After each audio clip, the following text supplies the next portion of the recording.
Welcome to the Tech Deep Dive podcast, where we let our inner nerd come out and have fun getting into the weeds on all things tech. At Clarksys, we believe tech should make your life better, searching Google is a waste of time, and the right vendor is often one you haven't heard of before. Hi, I'm Max Clark, and I'm joined by Ivan Paynter, our National Cybersecurity Specialist. Hi, Ivan. Hey, Max, how are you? Good to talk to you. Good to talk to you too, sir.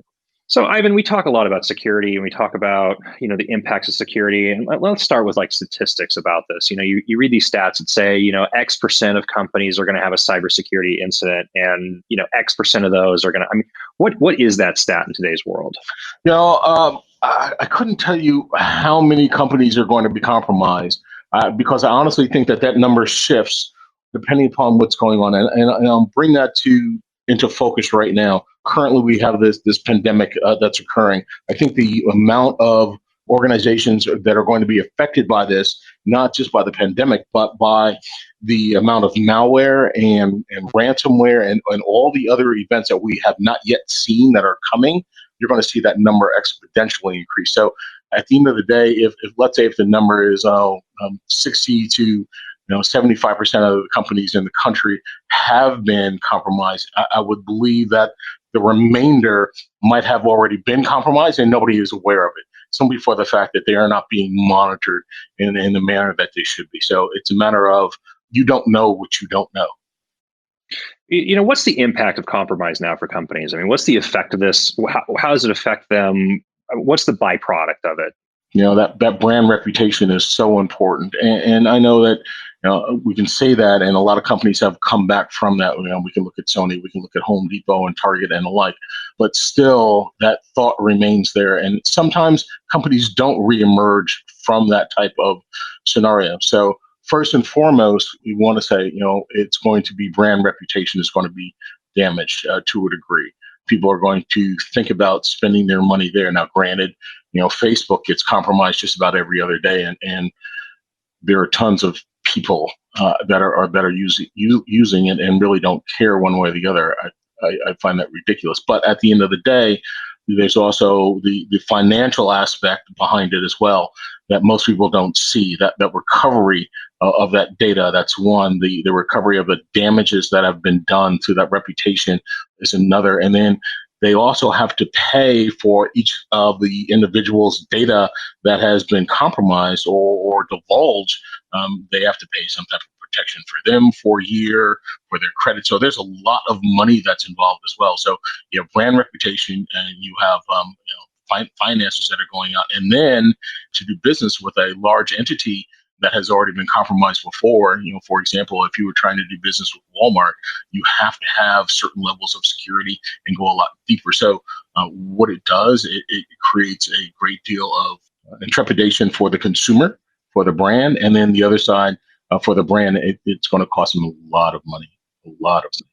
So, really what we're talking about here is worst case, you go out of business. Best case, you spend a ton of money and it's painfully expensive for you. Yep, absolutely.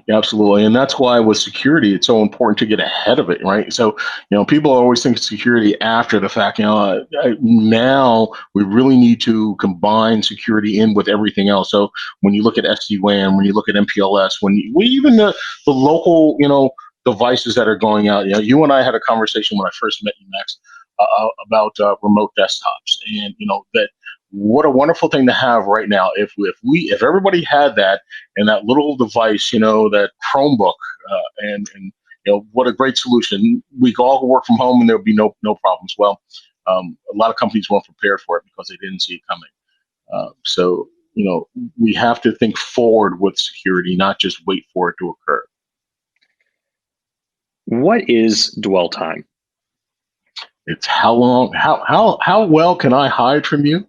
And how long can I be in that environment? So truly, it's a game of hide and go seek. When I'm in your environment, when a bad guy gets into your environment and you can't see him, and he is plowing around, going from that printer, that HP printer, that with that SSID that's just sitting there saying, come in, because my default user and pass is still in here.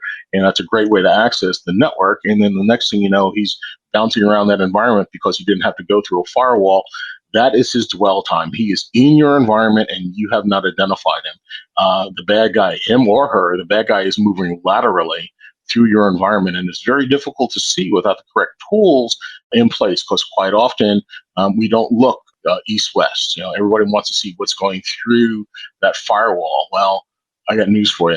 That USB stick that I'm dropping in the parking lot, or that somebody else dropped in the parking lot, and you pick up and put in that machine, that's one way. How about a drone that your CEO just won, and he took pictures, and now he wants to download that, and he brings it into the office and downloads those pictures off that drone that he just won at some convention, and guess what piece of code he's going to download first when he plugs that in? Mine. And I'm now in his network, and I've gotten past that firewall. We have to think about how we're getting in, and what we do beyond that. I don't even remember what the question was at this point. I'm just security. There's a stat around dwell time. What is average dwell time today? Dwell time started out as approximately almost 9 months in, when we really started paying attention to it. So the bad guy was in the environment almost a full year. I think it's been reduced down now to maybe about 90 days or so that somebody's in, because there's a lot of pieces that you see exfiltration of data outbound. So that's going to be an indication. Or if you see communications back to a CNC server, command and control server, that is going to be an indication. So there are some modifications that you can see outbound, but dwell time can vary, but usually it was about 6 months, and I believe it's probably down to about 3 or 4 right now. I mean, when you tell me that somebody can be on a network for 3 or 4 months undetected, I mean, shouldn't people be absolutely terrified of that thought process? I would be. I mean, I think security people see things a little bit differently. We have a tendency to be extremely paranoid. At the other side of that is, we should be very concerned about who's in our environment and that accountability. Let's look at it in a different manner.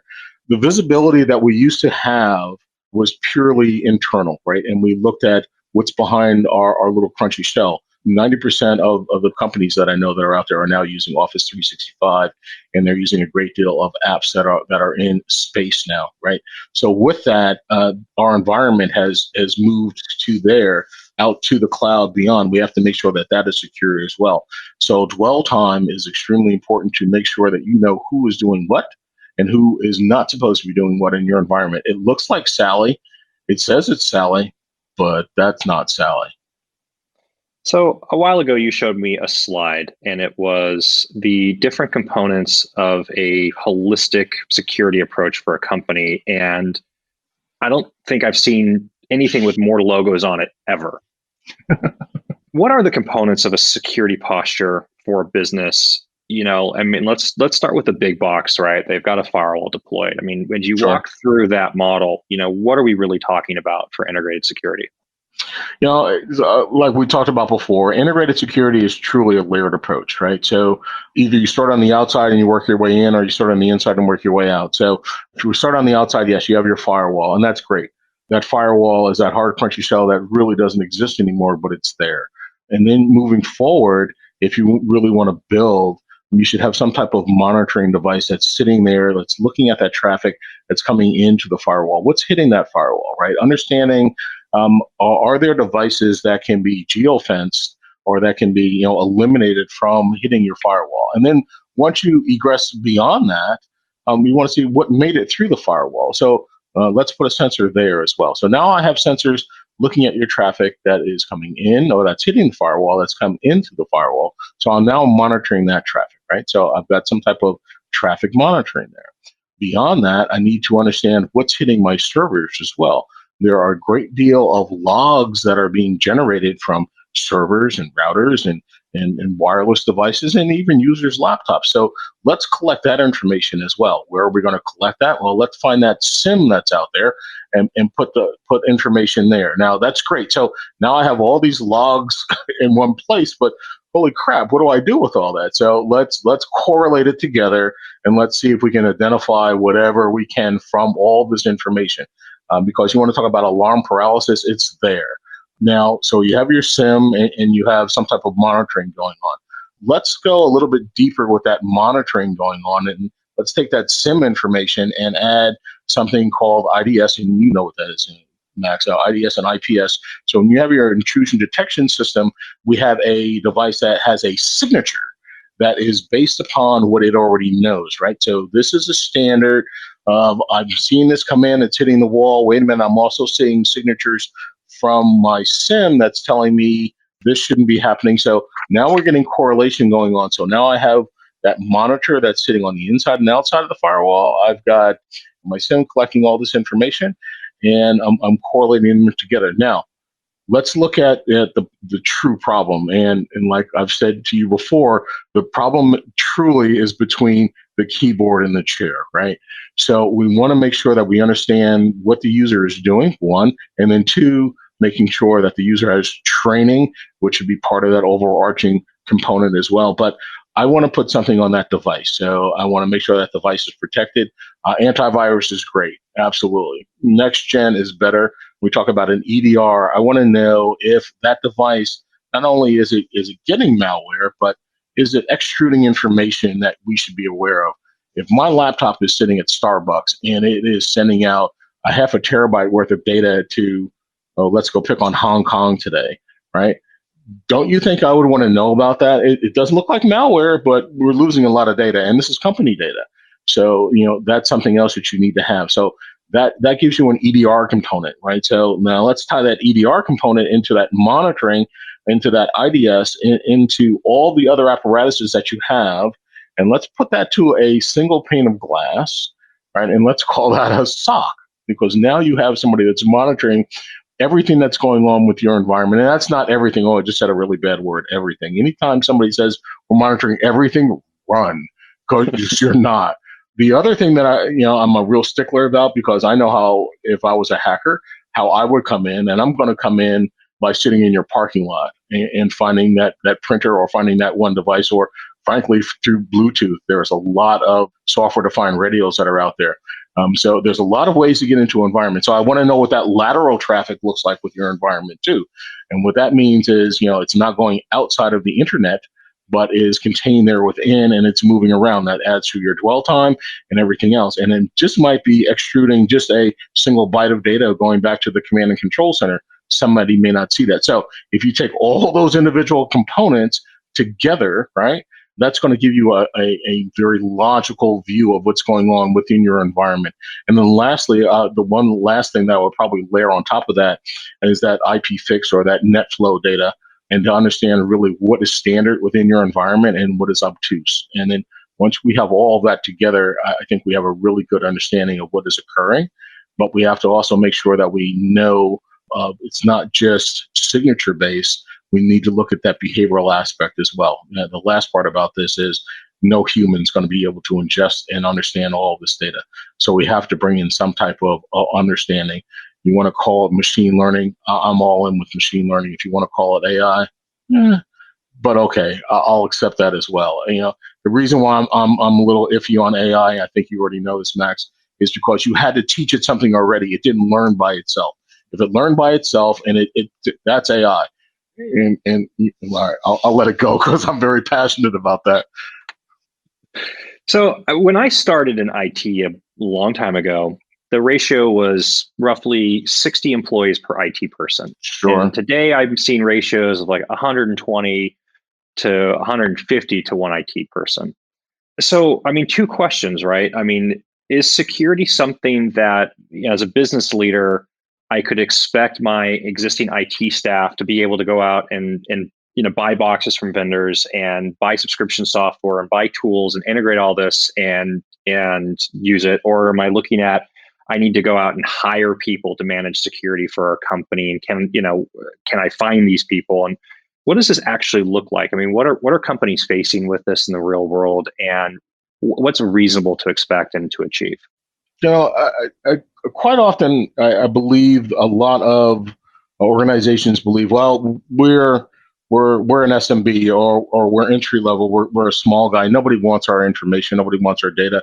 The IT guys can handle it. And depending upon the size of the organization, they might be able to. But they also have to think about who they're doing business with as well. Quite often, some of the industries right now will require you to have somebody monitoring and managing your environment. Can it be done in-house? Sure. I hope you got a really good bank book and you take care of your people. And good luck finding qualified security people. And when I say qualified, let's put some years behind them and maybe give them a couple of certifications. And then, once you get them, good luck keeping them because you have to train them and continuously. And then somebody else is going to be knocking on their door.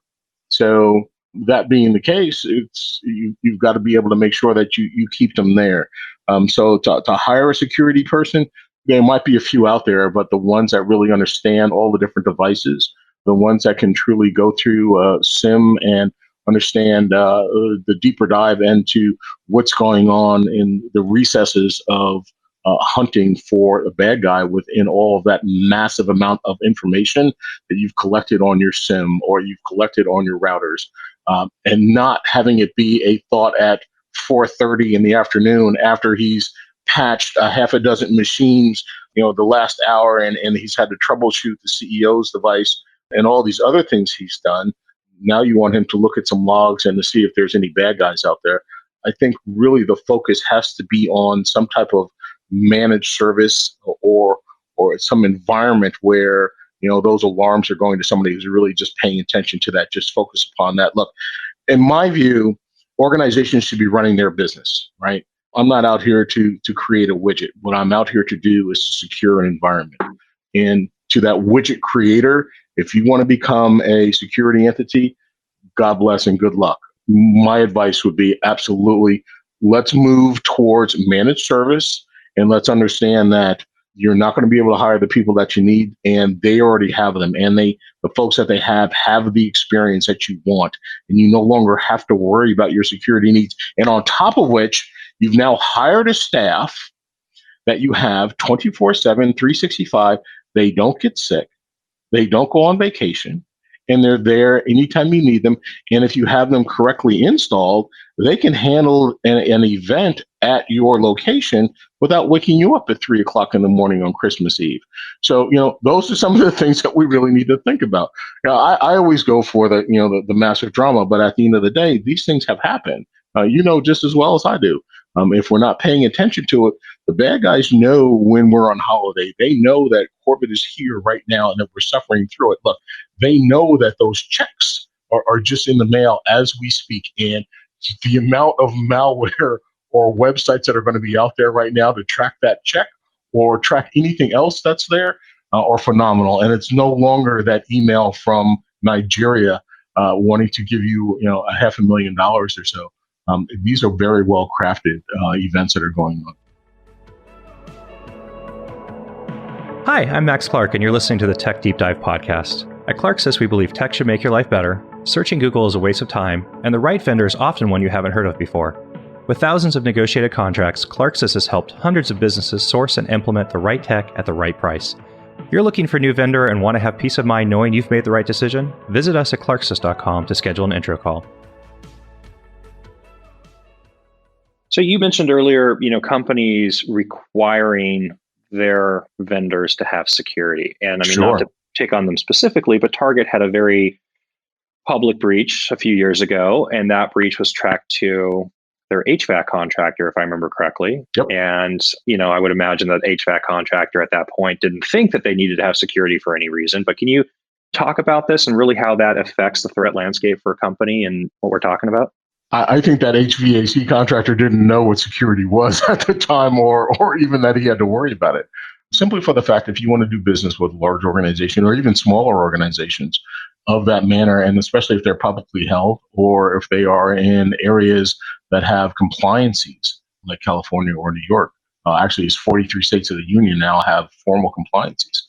These things are a necessity to do business with them. So you have to show your due diligence that you have some type of security measurement in place. You have a SIM in place. You have certain, and you literally have to show this. Almost every organization that I know that I deal with, or any financial organization at a minimum, has to have a penetration test, has to have an assessment of their infrastructure and their organization to demonstrate to whomever they're attempting to do business with that they are paying attention to, that they're doing their due diligence to move forward. So it's almost a requirement that as you move forward, you want to grow your environment or you want to grow your business, the requirement is going to be some type of managed service. But is that, security by checkbox? Do you have a SIM? Yes, I do. Check. Do you have endpoint detection? Yes, I do. Check. Do I have this? Yes. I mean, is that actually giving us a better security posture, or is that just I've filled out the boxes and checked the form? I'm going to play devil's advocate because I'd just rather shoot from the hip and be honest about it.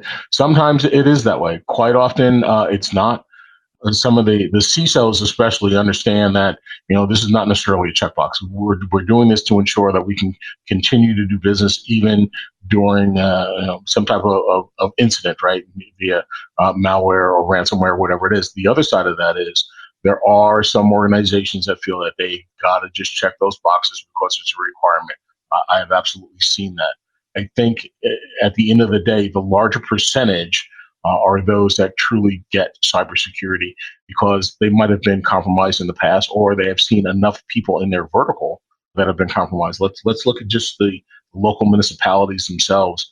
Not to pick on the South, but Texas was compromised at 28 different municipalities in one day. Yes, it was an MSP that got hit, but it was still 28 or 27 municipalities. Baltimore paid 1.5 million, or no, they were paid $500,000. Atlanta paid 1.5 million. Lake cities, so it's become evident that we know that municipalities don't have that, or don't have security. So let's just start hitting them, and that's what's occurring. If you see this, and you can just look in your industry, if you make widgets, your partner to the left or your partner to the right just got hit. Guess who's up next, right? They don't really care who you are. They just want to make money. When I say they, I want the bad guys. So is it a requirement? Yeah, it better be. And if you're not paying attention to it, you're going to get hit. And most likely, you probably already are compromised. You just don't know it. So we see lots of news about companies being hacked and data being leaked. And are we being desensitized to this? Oh, so-and-so just was breached and all my credit card data just got leaked out. And, are we seeing something where this is turning into this happens to everybody, whatever, we don't need to worry about it? I think for the media, it's publicized so often that they don't even talk about it anymore, especially now. But to a degree, it's become desensitized now. But when you really start talking to the CISOs and the ones that understand that their job is on the line, one, two, their brand reputation is also on the line, they are going to pay attention to it. So it might become desensitized to some of the general public or some people that just don't think it's that big of a deal, or they don't have anything to offer. Nobody wants my little tiny widget over. Nobody wants the secret sauce to my barbecue, right? They just don't want it. But at the end of the day, there's more data there. So, are you collecting credit cards, or what other information do you have? So it's a great question. And I think the answer is both. But the ones that get it and the ones that know what's going to happen and that are due diligent enough to move forward are absolutely going to have a managed service. We haven't talked about this yet, but we see phone systems and voicemails as a threat vector for companies, and people crack these systems all the time. Now, what happens after okay, whatever, you broke into my voicemail. What's the worst that can happen?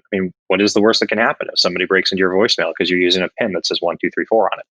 Oh, if I can get into that one, what else can I get into, right? So where else can I move within that environment? And then can I utilize that particular voicemail to move forward up the chain? Maybe I can get to the CEO, and then maybe I can run a scam.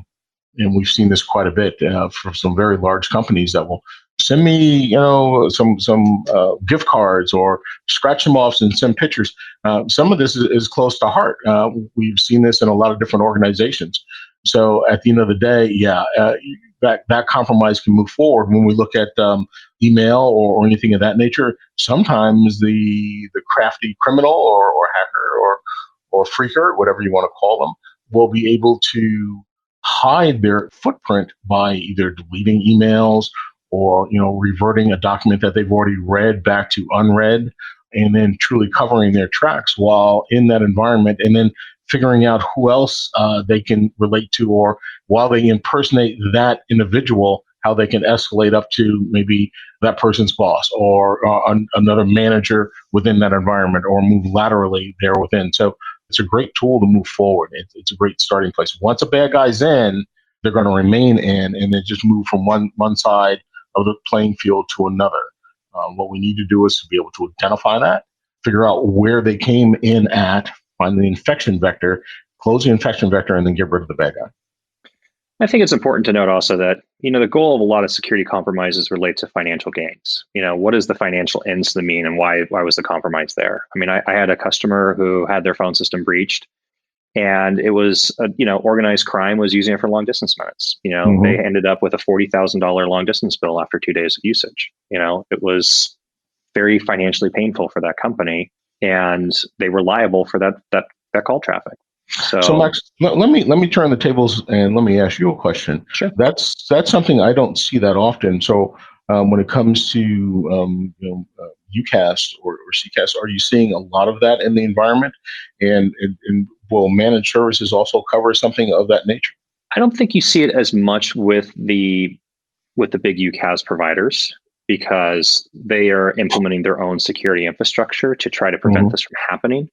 The smaller independent UCAS vendors, absolutely, because you start talking about a threat vector that's a little bit more, it's a larger footprint. And if you have a provisioning system, the phone is talking to a provisioning system and giving it its MAC address and then downloading configuration. Well, that configuration the phone downloads says, what's the username and password in order to send phone calls, right? So if you can find an exploit and send MAC addresses at a provisioning system and figure out one that works, and this is a common exploit, now you have an authenticated account to make phone calls with. And, there's, in lots of cases, no limit to how many SIP calls you can make through an endpoint. So depending on how that provider is configured, well, now if you've got that, so now this is a threat necessarily against that provider. The example I gave you, the customer was configuring their own phones because they went out and purchased SIP trunking service, and they had credentials to send SIP traffic, and did not realize their phones had web servers built into it for management and usability. It makes a nice little feature to configure. And the web service had a default password, and the phone was directly connected to the internet. So What happened? Somebody found the phone footprint. They were probably just scanning, just looking for what came back, and they saw a thing that came back, and this is this type of phone, and they went and then tried to do default username and password on the phone, and that popped up, and they said, oh, great, and what did they do? They reconfigured the phone to pen traffic through it, and they shoved $40,000 worth of long distance traffic through that phone over 2 days. It was a Friday, Saturday, Sunday. And by the time that was detected, now the customer's, belief was that their service provider should have prevented and blocked this. And that turns into a completely different can of worms. But what ended up happening out of that was that, the contract was very clear. It's what you send to us and we terminate, you're going to pay us for. Sure. And they had to write a very big check at the end of it. Wow. So they actually had to pay. It was a very expensive lesson. Yeah. So that kind of brings us right to, maybe that should have been a managed service as well. They would have saved a great deal of money there.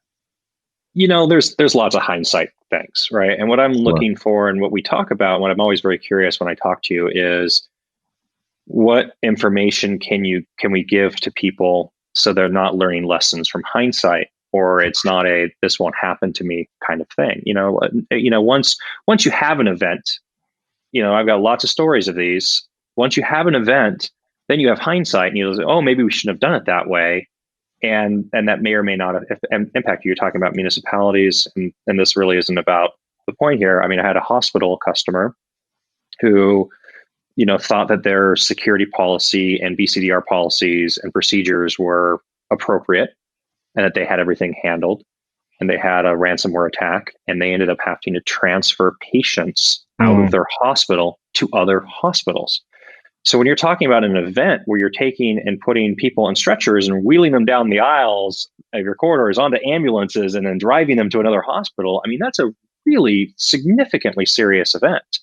And, not only was that massively disruptive to their purpose as a care facility, but the outcome of that and financial impact to the organization was devastating. Sure, and then you also got to take in consideration any of the HIPAA violations that might have occurred there too, and the fines that might have been levied against that organization. It was a very painful learning lesson. Is how I'd put it. So, I mean, Ivan, we could talk probably for days and days and days about security. If somebody's only going to listen to a 45-second soundbite from you, like what's important that you'd want them to hear and think about?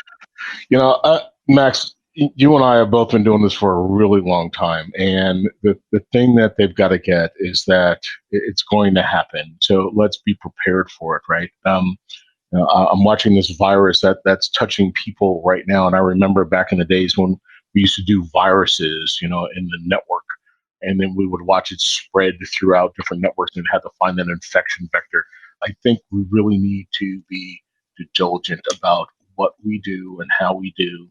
One of my themes is be careful what you click on. It's actually don't click on stuff when stuff is not the word, but it's important that we all pay attention to security. And the thing that I would want to leave everybody with is plain and simply this: security is not or should not ever be an afterthought at this point. It should be whatever you want to do and security as part of the initial play, not an afterthought. So we have to make sure that security is there from the beginning, no matter if we're architecting a new environment, a cloud environment, a phone system. I know even telephone denial of service is also something that is now falling into my bailiwick. I've never dealt with that because it's always been network security, but this is more and more prevalent. So we all, as individuals, have to be very cognizant of what we do and how we do, and we have to pay attention to security from the beginning and not just as an add-on, and rely upon the experts to do their job as people are going throughout their day doing their job. I mean, you said, telephone denial. I mean, denial of service attacks and ransomware really are denial of resources that a company is either own or pay for, right? And so any resource that you have that you own that you pay for, is there an attack that somebody could take and deny you access to that resource? And what would that actually mean to you in terms of your operations and your business? Right. Well, not being able to utilize what you've already paid for has got to be a pain in the ass, right? So, it's like, I've got my server here, I've got my internet connectivity. What do you mean I can't get online?